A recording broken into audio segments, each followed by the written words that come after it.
स्वागत है आप सभी का। मैं हूं आपके साथ शाफनी पटनायक। बुलेटिन की शुरुआत करेंगे। मुख्यमंत्री योगी आदित्यनाथ अयोध्या पहुंचे और वहां उन्होंने हनुमानगढ़ी में और श्री रामलला मंदिर दर्शन और पूजा अर्चना की। तो अयोध्या पहुंचे सीएम योगी आदित्यनाथ यहां पर हनुमानगढ़ी में उन्होंने दर्शन किए। उसके साथ रामलला के भी दर्शन सीएम योगी आदित्यनाथ ने की है। दर्शन कर सीएम योगी आदित्यनाथ ने पूजा अर्चना भी की। तो अयोध्या पहुंचे हैं सीएम योगी आदित्यनाथ।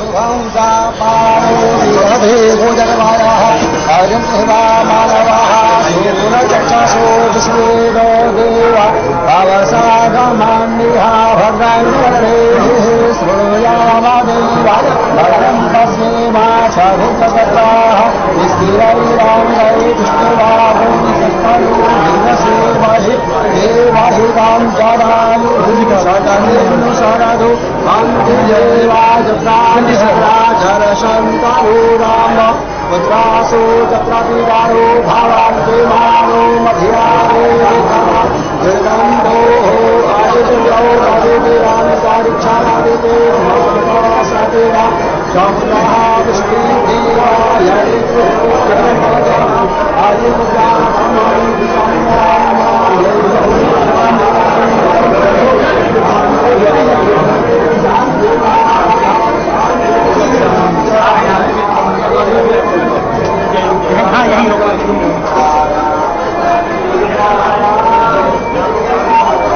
पीछे रहना।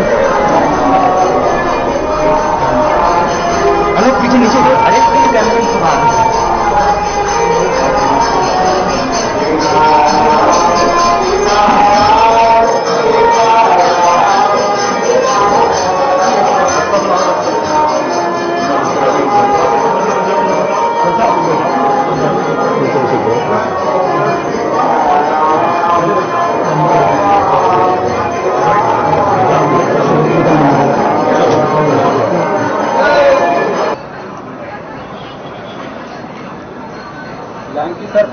सर प्लीज हिमाचल है। ओके। तो दर्शन कर पूजा अर्चना की है सीएम योगी आदित्यनाथ ने। और आपको बता दें अयोध्या पहुंचे थे सीएम योगी। इस दौरान हनुमानगढ़ी में हनुमान जी के दर्शन किए सीएम ने और उसके बाद रामलला के भी दर्शन सीएम योगी आदित्यनाथ ने किए हैं। तो दर्शन कर सीएम योगी आदित्यनाथ ने पूजा अर्चना की। और ये आपको बता दें कि सीएम योगी आदित्यनाथ अयोध्या दौरे पर थे। इस दौरान उन्होंने रामलला के दर्शन किए और हनुमानगढ़ी पहुंच हनुमान जी के भी दर्शन किए। यहां पर उन्होंने पूजा अर्चना भी की।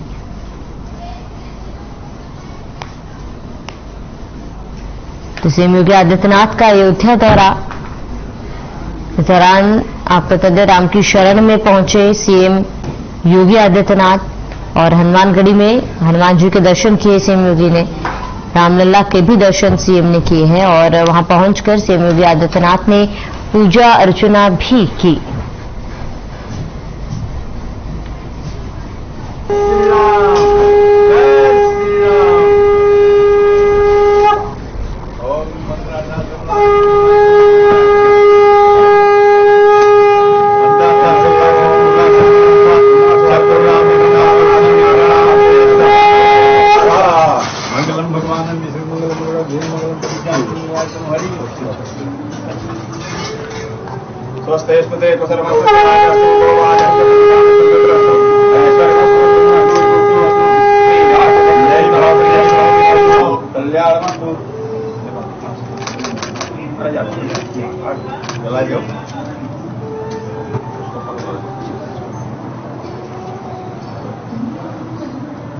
ओम चंद्रमा सूर्यो सूर्यो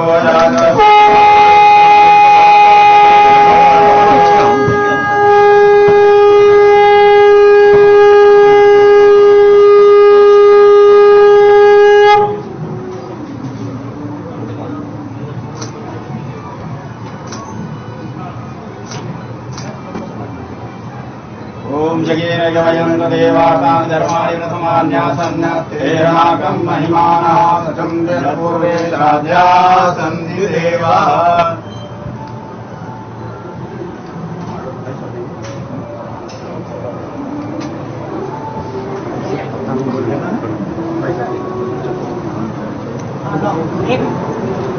महाराज जी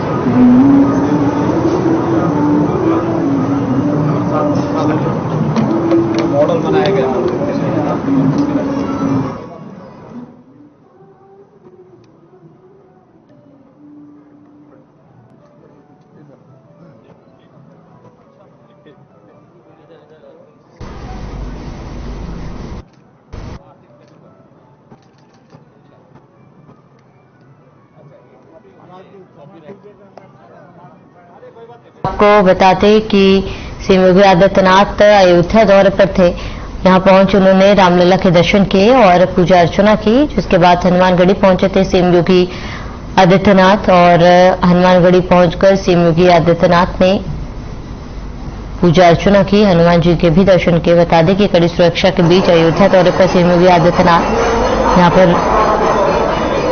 अयोध्या पहुंच पूरे प्रदेश के लिए सुख और समृद्धि की कामना की है सीएम योगी आदित्यनाथ ने। राम की शरण में पहुंचे सीएम योगी। तो नवरात्रि मेले के दौरान विंध्याचल धाम आने वाले हैं भक्तों को इस बार कुछ नया मिलेगा। बता दें कि भारतीय मानक समय आईएसटी का निर्धारण करने वाले स्थान पर सेल्फी पॉइंट बनाया जा रहा है। ये नहीं, भक्तों को त्रिकोण कराने के लिए फ्री शटल बस सेवा उपलब्ध होगी। महिलाओं के लिए पिंक घाट बनाए जा रहे हैं। इसके साथ ही दिव्यांगों के लिए फ्री ई रिक्शा की सुविधा और मात्र 10 रुपए में पूरी सब्जी की व्यवस्था की गई। साथ ही विंध्य महोत्सव के तहत प्रतिदिन भजन संध्या का आयोजन किया जाएगा और 26 मार्च को गंगा उत्सव के दौरान भव्य गंगा आरती आतिशबाजी का कार्यक्रम होगा।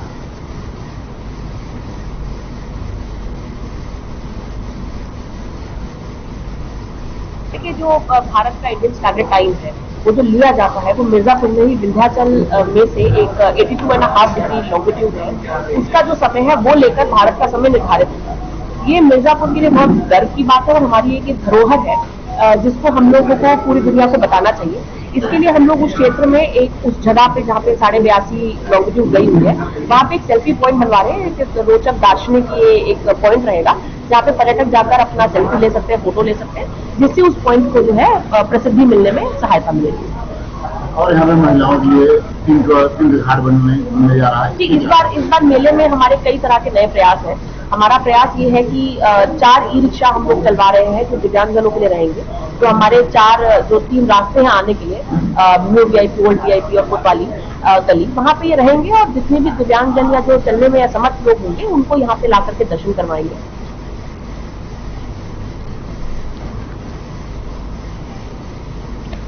साधारण व्यक्ति के आध्यात्मिक और धार्मिक आस्था में बाधा न बने, इस संकल्प के साथ शिव शंकर सेवा समिति ने लोगों को धार्मिक यात्रा कराने का प्रयास शुरू किया।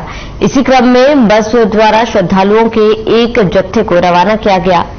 इस यात्रा में शामिल लोगों से सहयोग शुल्क के नाम पर 1500 रुपए की राशि ली गई, जबकि कई ऐसे लोग भी हैं जिनको निःशुल्क यात्रा कराई जा रही है। मामले पर जानकारी देते हुए संस्था के संयोजक ने बताया कि संस्था समय समय पर ऐसी यात्राओं का आयोजन करती रहती है।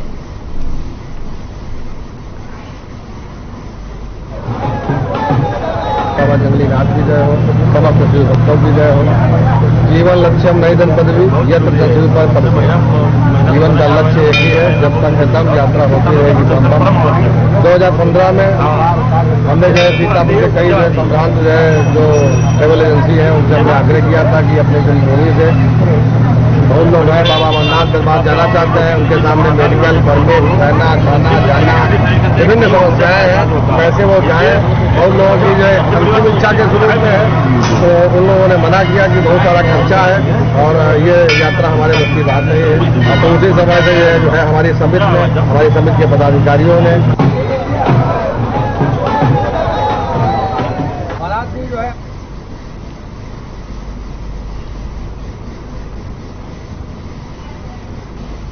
समाजवादी पार्टी की कोलकाता में 2 दिवसीय राष्ट्रीय कार्यकारिणी की बैठक चल रही है,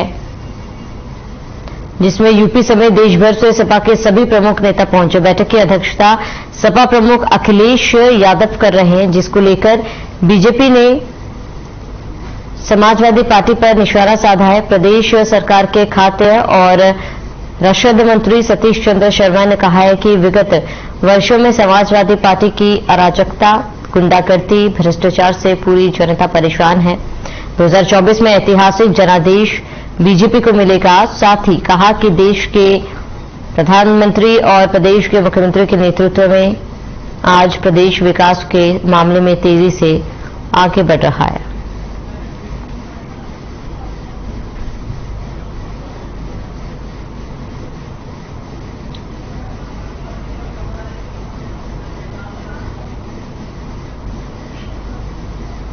प्रदेश के यशस्वी माननीय मुख्यमंत्री पूज्य योगी आदित्यनाथ जी के नेतृत्व और उनके मार्गदर्शन में खाद्य रसद विभाग विगत 6 वर्षों में तमाम ऐतिहासिक और क्रांतिकारी परिवर्तनों का साक्षी बना है। वर्तमान में 80,000 राशन डीलरों के माध्यम से 3 करोड़ 60 लाख राशन कार्ड धारकों एवं 15 करोड़ लोगों तक हम राशन उपलब्ध कराने का काम कर रहे हैं।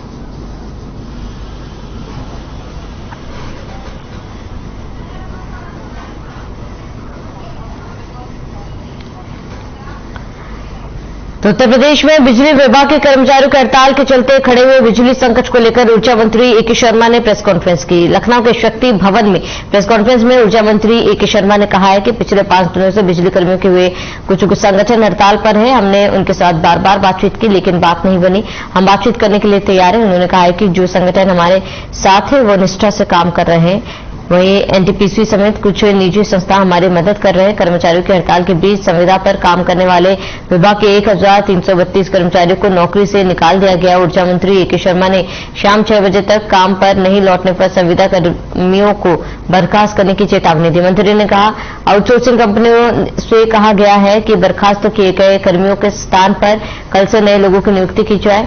उन्होंने कहा है कि विद्युत कर्मचारी संघर्ष समिति के 22 नेताओं के खिलाफ प्राथमिकी दर्ज की गई है।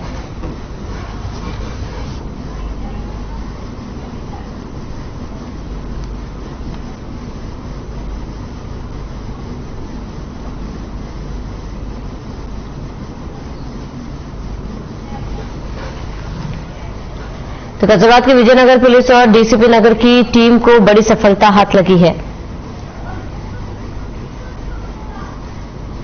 मुखबिर की सूचना के आधार पर ऑन डिमांड लग्जरी गाड़ी चोरी करने वाले गिरोह को गिरफ्तार किया गया। गिरफ्तार किए गए अभियुक्तों के कब्जे से 4 लग्जरी गाड़ियां बरामद की गई। जानकारी के अनुसार डीसीपी नगर की टीम और विजयनगर पुलिस को सूचना प्राप्त हुई है। ऑन डिमांड लग्जरी गाड़ियां चोरी करने वाले गिरोह का सदस्य आने वाला है। पुलिस टीम ने सूचना के आधार पर एक व्यक्ति को हिरासत में लिया। कड़ी पूछताछ में उसने बताया कि उसके 4 अन्य साथी भी इस कार्य को करते हैं। बदमाशों ने पुलिस टीम को बताया कि वो डुप्लीकेट चाबी से गाड़ियां चोरी करते और पहले गाड़ियों की रेकी करते थे, फिर उन्हें चोरी पर औने पौने दामों में बेच दिया करते थे, जिनके कब्जे से 4 गाड़ियां बरामद की गई।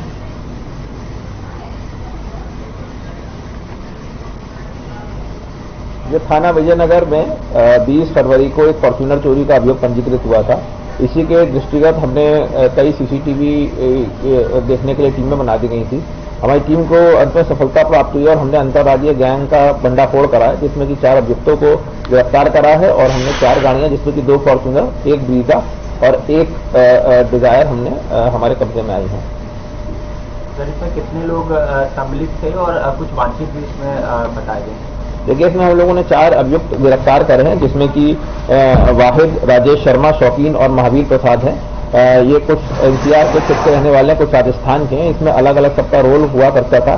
जैसे कि इसमें जो शौकीन है उसका काम रेकी करना था और जो सर्विस सेंटर होते हैं वहां पे जाके फॉर्च्यूनर, स्कॉर्पियो और बड़ी लग्जरी गाड़ियों की जो कि सर्विस के लिए आती थी और जो इंश्योरेंस क्लेम के लिए उनकी और तीसरी और हमारी गाड़ी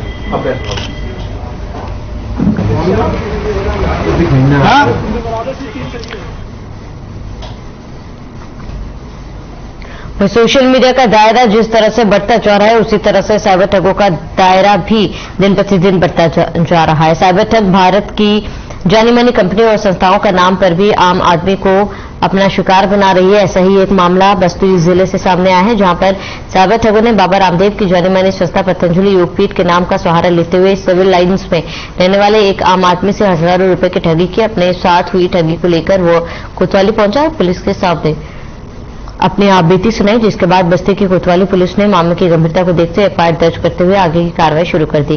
दरअसल बस्ती जिले में कोतवाली थाना क्षेत्र के सिविल लाइंस मोहल्ले में रहने वाले ओमकार नाथ पांडे की पत्नी काफी दिनों से बीमार चल रही थी। काफी इलाज कराने पर बीमारी ठीक न होता देख उन्होंने बाबा रामदेव के अस्पताल पतंजलि योगपीठ में अपनी पत्नी का इलाज कराना चाहा।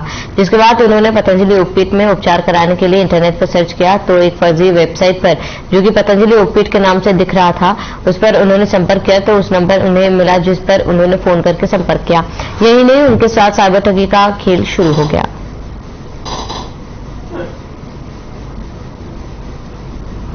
पतंजलि की तरफ से जो मेरे फोन नंबर जो वहाँ पे ऑनलाइन डिस्प्ले हो रहे थे, उसी पे मैंने जो क्लिक कॉल किया था और उसके बाद फिर उन्होंने वहां से अपना जो है पहले हरिओम से जो शुरू किया और उसके बाद जो है बताने लगे कि हमारे यहाँ ये फैसिलिटीज है, ऐसे ऐसे जो है मतलब बात करने से और जो उन्होंने सारे डिटेल्स हमसे मांगे थे कि आप अपना जो है सारा रिपोर्ट्स भेजिए मेडिकल की और सारी क्या क्या परेशानियां हैं वो भेजिए, तो वे हमारे यहाँ जो आचार्य ट्रीटमेंट करते हैं उनको दिखाएंगे और वो बताएंगे कि जो है कितने दिन का ट्रीटमेंट होगा। किसकी तबीयत खराब थी? मेरी मिसेज की तबीयत खराब थी और उन्हीं के लिए जो है मैंने उनसे बात किया था। एक वादी है ओंकार पांडे जो दूर से बस्ती के रहने वाले हैं, उनके द्वारा ये बताया गया कि उन्हें अपनी पत्नी का इलाज कराना था और जब पतंजलि की साइट वो चेक कर रहे थे तो उसको उनको एक कॉन्टैक्ट नंबर मिला और इस नंबर के माध्यम से एक व्हाट्सएप नंबर उनको प्राप्त हुआ और उन्होंने उससे संपर्क किया। उसने ये बताया कि आप बुकिंग के लिए 28,000 रुपये इस अकाउंट में डाल दीजिए तो आपको इसमें इलाज हो जाएगा और उस पर विश्वास करके उन्होंने उस अकाउंट में 28,000 रुपये डाले। लेकिन जब उन्होंने वहाँ पर जाकर के संपर्क किया तो ये पता चला कि इस नाम की कोई वेबसाइट पतंजलि और पीठ की नहीं है और ये नंबर फर्जी है।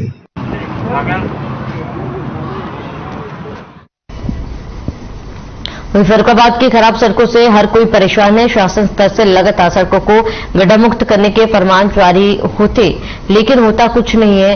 लोगों के साथ रोडवेज को भी खराब सड़कों का खामियाजा भुगतना पड़ रहा है।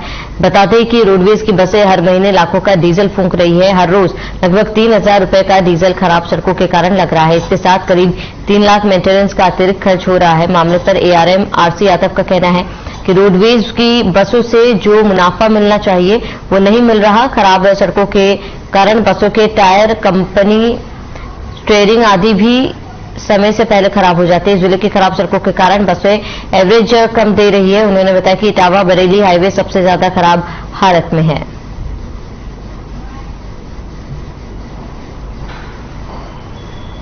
ये अभी पिछले महीने में हमारा डिपो प्रॉफिट में रहा है, लगभग जो है 52 लाख रुपए के लगभग प्रॉफिट में रहा है। लेकिन इसका ये प्रॉफिट हमारा थोड़ा और बढ़ गया होता अगर ये सड़कों की वजह से नुकसान भी हो रहा है, डीजल एवरेज हमारा प्रभावित हो रहा है और गाड़ियों में कुछ मेंटेनेंस का कॉस्ट बढ़ जाता है, टूट फूट भी जो ज्यादा होने लगती है।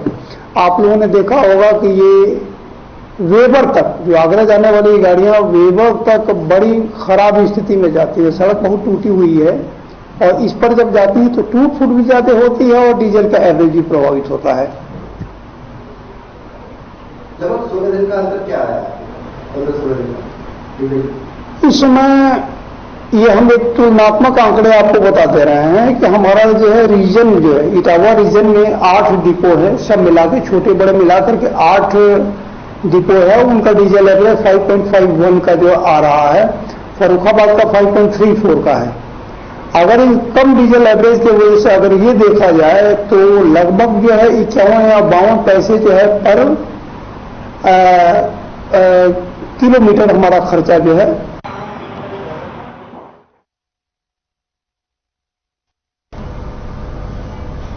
झांसी जिले के ग्राम खैरो नुनार में जैन परिवार के घर में घुसे बदमाशों ने असलाहा की दम पर परिजनों को बंधक बनाकर लाखों रुपए की डकैती की है। बता दें कि परिजनों के मुताबिक रात लगभग 1 बजे असलाहा और धारदार हथियारों से लैस 7 बदमाशों ने घर में प्रवेश किया और पहले परिजनों को बंधक बनाया और फिर अवैध असलाहा और जोरदार धारदार हथियारों से मारपीट कर लहूलुहान कर दिया, जिसके बाद 20 लाख रुपए की डकैती की घटना को अंजाम दिया गया। घर में रखे लाखों रुपए और सोना चांदी के जेवरात, मोबाइल लूट कर ले गए।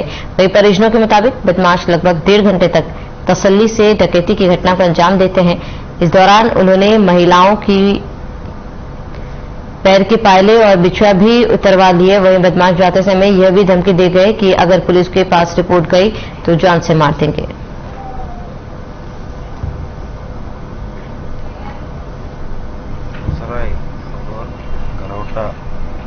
का बीच में बॉर्डर में एक गांव है खैरो। इस खैरो गांव के बीच में एक जो मकान है जिसके सामने में खड़ा हूँ और मकान के सटा हुआ एक किराना का दुकान भी है। इस मकान में अर्ली मॉर्निंग 2:30 बजे लगभग कुछ बदमाश लोग घुसे और मकान मालिक और उनका बेटे को घायल कर दिया, हेड इंजरी भी है। और घर से कुछ पैसा और जेवरात लेके चले गए हैं। परिवार लोगों से अभी बातचीत हो गई है और तहरीर के आधार पर तत्काल मुकदमा पंजीकृत कर आवश्यक कार्रवाई की जा रही है। अभी इस घटना खुलासा करने के लिए 4 अलग टीम गठन किया गया है। एसपीसीटी 2 अलग सीओस और उनका अलग टीम काम कर रही है।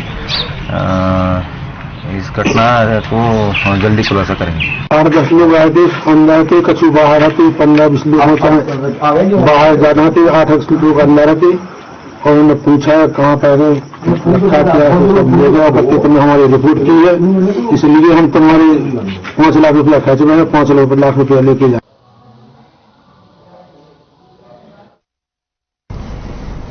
हमीरपुर के राठ कोतवाली इलाके में परचून की दुकान पर शटर तोड़कर चोरों ने चोरी की घटना को अंजाम दिया और दुकान में रखा सामान और नकदी ले उड़े। बता दें कि चोरों ने तीसरी बार एक ही दुकान को निशाना बनाया था। दुकानदार की शिकायत पर पुलिस मामले की जांच में जुटी और आगे की कार्रवाई कर रही है।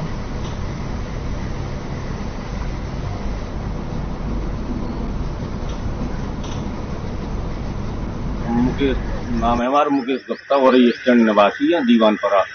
इंडस वैली स्कूल के ठीक सामने हमारी दुकान है और शटर में ताला नहीं, ये शटर खींच के उसमें गर्म करके शटर को वहाँ से तिरछी करके सामान अंदर बढ़ के सामान निकाला उन्होंने।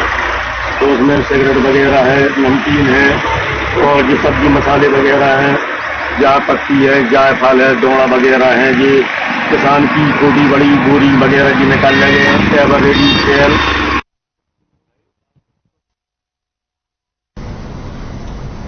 मथुरा थाना जैत पुलिस व एसओजी टीम को बड़ी सफलता हाथ लगी है। ग्राम धोरेरा के जंगलों में अवैध शस्त्र फैक्ट्री संचालन करने वाले लोगों के साथ मुठभेड़ हुई। मुठभेड़ के दौरान एक अभियुक्त घायल हो गया।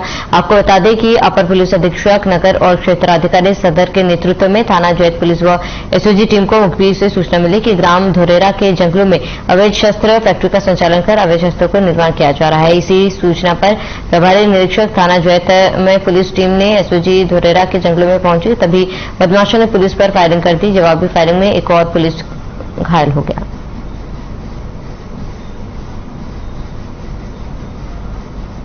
थाना जैत और एसओजी टीम को ये सूचना मिली कि आज धौरहरा के जंगल में कुछ लोगों द्वारा अवैध शस्त्र निर्माण किया जा रहा है। इस सूचना को पाकर हमारी पुलिस एक्टिव हुई और इस जंगल का जब घेराव किया तो एक जगह आग जलते हुए इन लोगों को नजर आई। जब इन्होंने बदमाशों को ललकारा तो फायरिंग हुई। फायरिंग का जवाब पुलिस ने दिया, जिसमें एक बदमाश अकरम, जिसके पैर में गोली लगी है, जिला अस्पताल उसको भेजा गया है। 2 बदमाश जिनका नाम भोला है और नीरज है।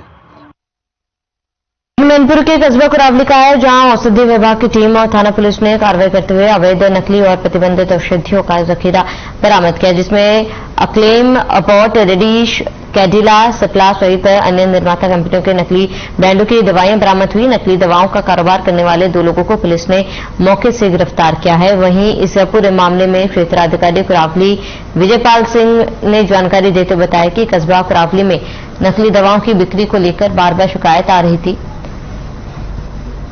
जिसको लेकर थाना पुलिस और औषधि निरीक्षक ने कार्रवाई करते हुए 7 बोरा अवैध नकली एवं प्रतिबंधित दवाओं का जखीरा बरामद किया।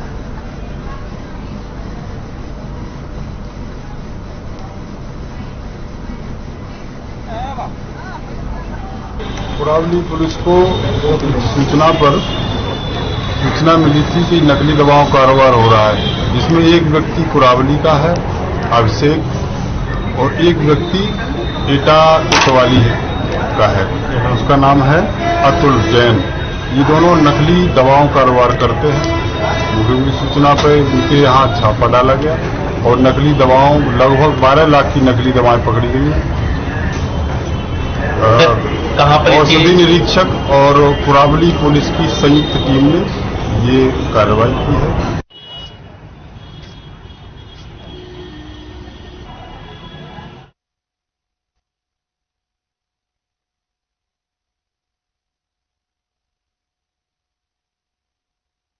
बुलंदशहर में तेज हवा और मूसलाधार बारिश से गेहूं की फसल को भयंकर नुकसान हुआ है। बताते हैं कि कल हुई मूसलाधार बारिश से गेहूं और सरसों की फसलों को बर्बाद हो गया है। वहीं गेहूं की पकी फसल में नुकसान होने से किसानों की मुसीबत पड़ गई।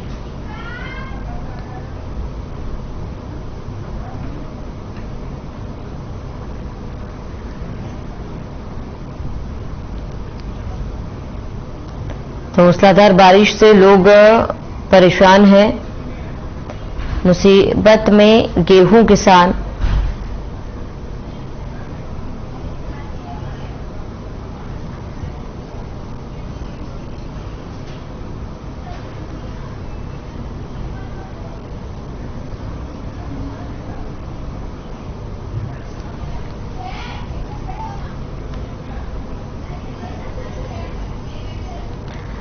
तो अयोध्या पहुंचे थे सीएम योगी आदित्यनाथ, जहां पर जन्मभूमि पथ का निरीक्षण किया है सीएम ने। आइए आपको सीधा ले चलते हैं।